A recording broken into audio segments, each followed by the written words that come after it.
Bonjour et bienvenue sur TV Land, votre télévision locale en ce vendredi 29 juillet. Inauguration à Sainte-Marie-de-Gosse, exposition à Léon, corrida portugaise à Vieux-Boucau avant notre page des fêtes de l'été avec celle de Magesque lors de sa bataille des générations et sa fermeture, et la dernière soirée de celle d'Hermes. Puis, nous quitterons le monde festif pour celui du spectacle avec la troupe Le plus petit espace possible à Saubrigue, de quoi débuter votre week-end de la meilleure des manières. Débutons ce journal sans plus tarder en prenant la direction de Sainte-Marie-de-Gosse pour l'inauguration d'un nouvel espace de réception. Spacieux et confortable, au cachet et à l'histoire unique, ce projet, porté par un homme, a de quoi faire la fierté de toute une ville. Regardez. Officialisation d'une nouvelle salle de réception à l'orangerie du château de Bordus à Sainte-Marie-de-Gosse. La famille Dumanoir a voulu présenter aux convives leur vieille bâtisse prête à l'emploi. Une bâtisse de caractère, aménagée avec talent, dans un cadre agréable et privilégié. J'ai eu un parcours un peu atypique puisque j'étais ingénieur chimiste, après j'ai été dans l'enseignement supérieur, après j'ai construit des hôpitaux et finalement j'ai décidé de tout le savoir que j'avais appris au sujet du bâtiment et des travaux, de me l'appliquer à moi-même en rénovant cette grande bâtisse qui fait 450 mètres carrés au sol. Et voilà, au bout de 2 ans de travaux, c'est l'inauguration aujourd'hui. Innovation et rénovation au sein de ce domaine familial, source d'histoire depuis 1925. C'était le bâtiment, ce qu'on appelle les dépendances de la maison, et tous les gens amenaient soit leur maïs, soit leur foin, soit leur vin. Donc vous verrez, il y a un chai aussi qui était rempli de barriques. Bon, maintenant il est transformé en chambre et autres, mais vous aviez une partie des récoltes qui venaient ici. Que l'on soit jeune marié ou homme d'affaires, Cédric Dumanoir propose de multiples services. On inaugure un domaine dans lequel il y a des salons de réception, qui peuvent accueillir jusqu'à 250 personnes. Conjointement, il y a des chambres aussi, un gîte. Et puis ce qu'on compte faire aussi, c'est développer les séminaires pendant toute l'année, puisque le bâtiment est chauffé et rafraîchi par des pompes à chaleur. Pour le gîte, nous avons fait des chambres avec des thèmes. Il y a une chambre basque, une chambre landaise, une chambre chinoise, une chambre moyenâgeuse, une chambre bretonne, ce qui permet aux gens qui viennent pour les mariages, puisque maintenant les gens sont assez brassés, puisque quand c'est des gens d'ici qui se marient, ils épousent des gens de la France entière, et les familles sont assez contentes de retrouver finalement un lieu assez atypique, avec des chambres, disons, dites régionales. Voilà. Un lieu qui offre finalement aux visiteurs un moment de dépaysement à la frontière des Landes et du Pays Basque. Continuons notre programme avec cette fois-ci une exposition qui sort de l'ordinaire. En effet, si elle ne concerne ni peinture ni sculpture, il s'agit bien pour autant d'un art à part entière. Devant le succès du phénomène et après 2 ans de cohabitation avec statues et toiles dans la galerie de Léon, ces créations étaient cette fois seules à l'affiche. Je vous laisse découvrir de quoi nous parlons en compagnie de Lune Chancelade. Pendant quelques jours, la salle de la Huchette à Léon dévoilait un trésor de création. Petit ou grand format, techniques multiples et supports différents, le patchwork, dit littéralement association de petits morceaux, a pu émerveiller les visiteurs pendant cette exposition dédiée spécialement au travail du textile. Au départ, notre club de Seignos ne pouvait pas fournir autant de patchs, donc on a fait appel au club du nord des Landes. On a été très très étonnés de la réussite et de la réponse des adhérentes. Dans les Landes, il y a 20 clubs et là il y a bien 10 clubs au moins qui ont participé. Dans chaque club, il faut compter une moyenne de 20-25 personnes, voire 40 personnes. Jouant sur les formes, les épaisseurs et les couleurs, ce sont parfois de véritables tableaux de tissus construits avec passion et patience. On achète des tissus, on les découpe et puis on les assemble. Et on reconstitue un tissu fait de petits morceaux. Voilà. C'est excessivement long. Il ne faut pas s'amuser à compter les pièces parce que ça vous découragerait. Voilà, c'est ça. Ça peut prendre 1 année, ça peut prendre 6 mois, ça dépend ce que vous faites. Il y a plusieurs techniques, il y a une multitude de techniques. Voilà, chacune travaille en fonction de son tempérament, de ses goûts. Si là, ça n'est pas un travail de patience, je crois que c'est comme la dentelle, c'est comme le filage de laine. La dentelière pourrait vous dire qu'elle a des pièces de 300 heures de travail. Et nous sommes ravis de mettre en évidence ces artistes. C'est le patrimoine des Landes.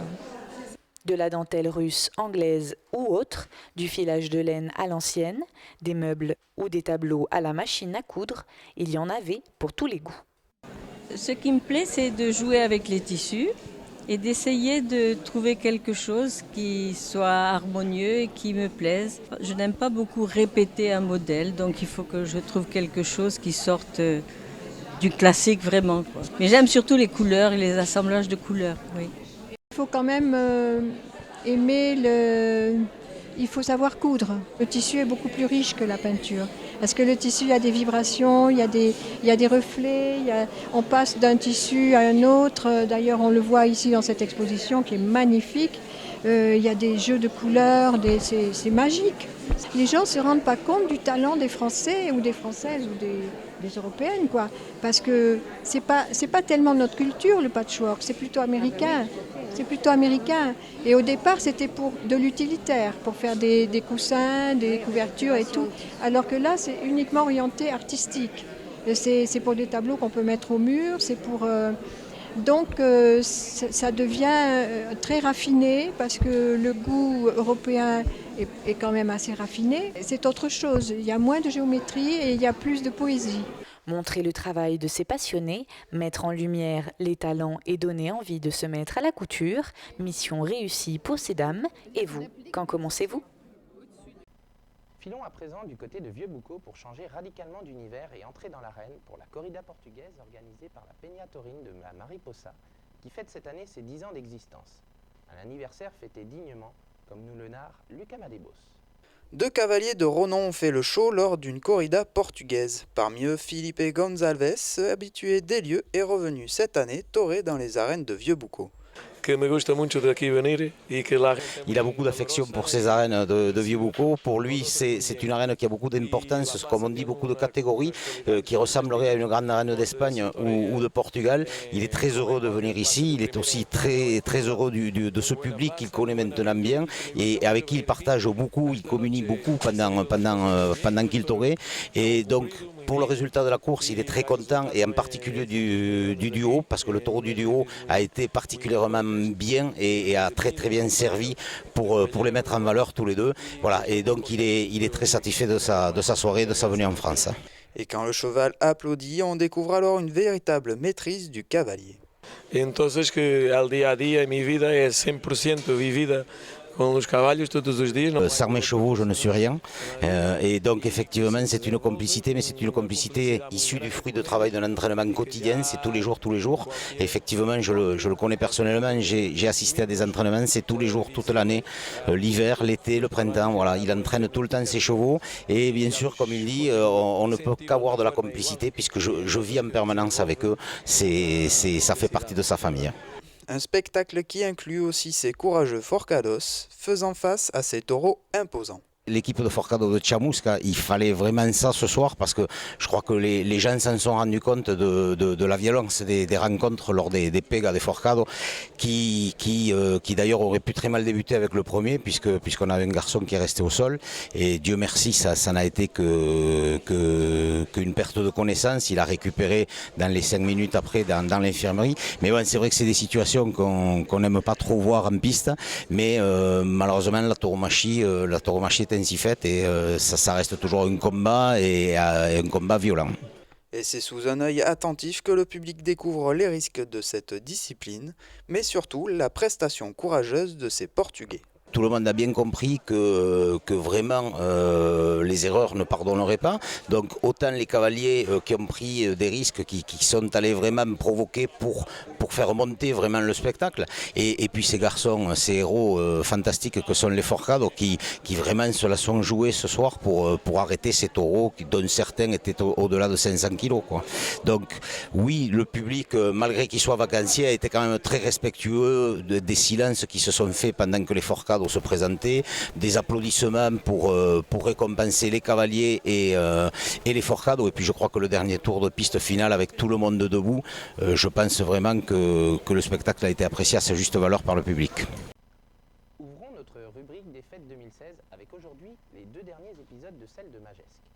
Si communément cette période est propice au rassemblement et à la convivialité de toute une ville, la commune de Max a décidé de mettre tout son monde à revers en organisant un petit concours opposant ses différents membres. Rivalité intergénérationnelle et esprit de compétition étaient donc au programme, même si la bonne humeur restait évidemment de rigueur. Laura Villaret. Cette année, pour les fêtes de Magesque, un nouveau jeu était mis à l'honneur. C'était la battle, la classe contre les enfants, puisqu'on avait une classe qui était très motivée au départ pour participer à tous les moments de la fête. Et donc du coup, trois jeux un petit peu de tradition dans les petits jeux, de l'âge de la classe, plus des générations qui sont là. Et du coup, donc, le but du jeu, pouvoir permettre aux enfants de battre, de se mesurer à la classe. Il y avait alors une battle d'œufs, le principe c'est d'avoir une cuillère dans la bouche avec un œuf sur la cuillère. Et après faire le tour de la chaise et celui qui arrive fait gagner son équipe. Après il y avait une battle avec des bouteilles d'eau, des seaux d'eau pardon. Le seau d'eau il fallait mettre de la bouche et mettre dans le verre jusqu'à quand c'est plein, il faut arrêter. Et celui qui en a mis plein, il a gagné. Avec les seaux d'eau, on s'est un peu mouillé la tête, mais c'est pas grave. Et après, le jeu avec le verre et un truc dégueulasse dedans, franchement, on adore ça, mais c'est dégueulasse, c'est dégueulasse. C'était bon. Moi, je suis tombé sur Nutella oignon et honnêtement, c'est pas très bon, quoi. Là, j'ai une haleine. Ah là, quoi. Non, c'est pas bon. Mais franchement, c'était sympa. Moi, j'adore. Le but du jeu, c'est que les enfants aussi, ça leur donne le goût après d'être dans le village et de faire aussi leur classe quand ce sera leur année. Et du coup, effectivement, pour aussi mettre un petit peu de piment, effectivement du handicap, on faisait partir la classe d'un peu plus loin pour les deux jeux de course. Et pour le Kimgo, effectivement, on les a un petit peu bisutés avec des goûts un petit peu bizarres. Pour cette première édition, ce sont les enfants qui ont remporté la battle. On espère que ce sera aussi le cas chaque année, puisque le but du jeu c'est que aussi soit mis à l'honneur, parce que là c'est leur matinée, donc j'espère qu'ils gagneront chaque année. On a gagné contre la classe de 2016 et on est très contents. Un peu déçu parce que voilà, la défaite est assez difficile. On verra l'année prochaine, écoute, c'est pas fini. C'était dans la bonne humeur, la convivialité, et c'est ce qu'on attend des petits gens en général. Restons à Magesque, mais cette fois-ci pour la conclusion de ces 3 jours de fête. Un bouquet final dont les Dynamix Mario étaient la figure de proue avec leur spectacle, le premier de l'été, créé spécialement pour l'occasion. Découvrez. Pour clôturer les fêtes de Magesque, la troupe des Dynamiques Mario s'était emparée de la scène. Les Dynamiques, c'est une association qui existe depuis 17 ans maintenant. On est des danseurs amateurs. On est une troupe de 160 personnes, des petits de 6 ans jusqu'à 60 ans, on va dire. Autrefois, c'était les majorettes de Sainte-Marie-de-Gosse. Et les majorettes de Sainte-Marie-de-Gosse se sont transformées en un groupe de danse, en fait. Et qui est devenu les Dynamiques Mario. Mario parce qu'on vient de Sainte-Marie-de-Gosse. Et Dynamique parce que c'est un groupe assez dynamique. Du Brésil à l'Égypte, en passant par l'Espagne, le spectacle était multiculturel. On essaye de varier pour plaire à tout public, petits et grands, donc c'est vrai qu'on essaye de mettre beaucoup de styles, des mascottes pour les petits, enfin voilà, et ça a l'air de plaire, donc on continue comme ça. On va essayer de puiser les idées aussi dans d'autres pays et pour essayer de faire plusieurs danses. On essaye que ça soit partagé, on essaye que vraiment ça plaise à tout le monde et que chacun se retrouve au moins dans quelques morceaux. Les costumes, il faut savoir que c'est pas du tout notre travail, on est tous amateurs. Donc on va chercher les costumes à Paris. Voilà, on va 2 fois par an à Paris pour amener tous ces costumes et toutes ces plumes. Le spectacle s'est achevé avec un hommage à la France. On adore Paris, voilà, on est beaucoup passionné par Paris et notamment par le Moulin Rouge. Donc on a voulu faire un petit clin d'œil bleu, blanc, rouge pour la France et puis un tout petit clin d'œil aussi pour tous les événements qui s'est passé. Donc on se disait qu'en faisant ça en finale, ça ferait plaisir aussi aux spectateurs. Les gens avaient l'air contents, semblaient être heureux d'être là et voilà, donc nous ça nous convient parfaitement. C'était pas parfait mais on s'est amusé et c'est aussi ça l'important, c'est qu'on s'amuse avant tout aussi. Ouais.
était également question du côté de Hermes, après là aussi 3 jours de festivités. Une fermeture des fêtes 2016 avec une soirée en musique autour d'un repas traditionnel. Julie Tosiède. Pour l'ultime soirée des fêtes de Hermes, une omelette traditionnelle était servie et le repas était animé par la chorale de Tyros Chanteona. Chants basques, corses, espagnols et français étaient au rendez-vous et pendant que les cuisinières s'affairaient à préparer le repas, c'est la classe qui servait les invités. Alors la dernière soirée consiste à faire une omelette, donc omelette traditionnelle, omelette donc au piment ou au lardon. Il y a 400 personnes à peu près qui viennent pour la soirée. On a 400 repas. En fait, si vous voulez, la classe c'est sur 3 ans ici parce que sinon il n'y a pas assez de jeunes. Donc on fait la classe sur 3 ans, donc 18, 19, 20 ans. Et en fait, ils nous aident à servir, ils nous aident à l'omelette, c'est eux qui vont servir. C'est animé par Chanteona, donc un groupe, une chorale. Lundi, c'est la soirée la plus conviviale, on va dire. Il y a des gens un peu de partout qui viennent, de Magès, de Saint-Paul, et voilà, les gens du village aussi. Alors ce soir, on vient animer le lundi des fêtes d'Hermes. Donc on va chanter en alternance des chants basques, espagnols, corse, français, en alternance avec l'orchestre qui est prévu. C'est nous qui animons la soirée, on passe au milieu des tables, on anime au plus près des clients, quoi, des spectateurs.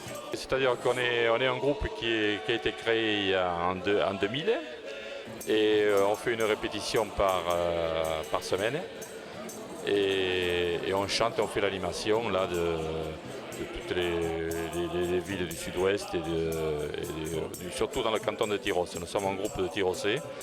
Et voilà, donc on chante tous ces chants, ce sont des chants festifs qu'on chante. On ne chante pas dans les églises, nous, on chante plutôt dans la rue et dans les fêtes, dans les mariages. On est un groupe quand même qui est issu du rugby, quoi, nous sommes tous anciens joueurs, nostalgiques des troisième mi-temps. C'est pour ça qu'on a décidé de commencer à chanter dans les années 2000 pour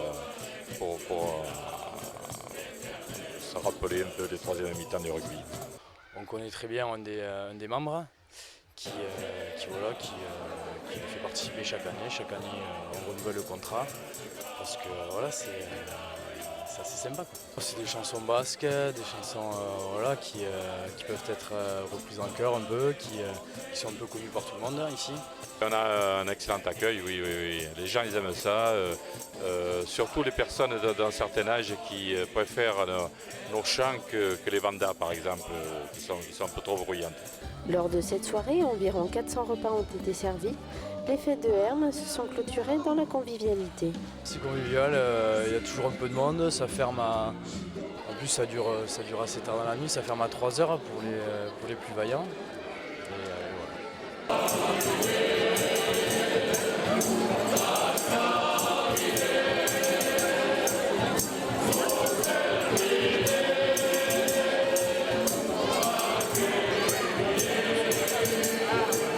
Dans notre édition de mercredi, nous vous présentions 2 des spectacles qui ont animé la ville de Saubrigue à l'occasion de son festival Rencontre Enchantée.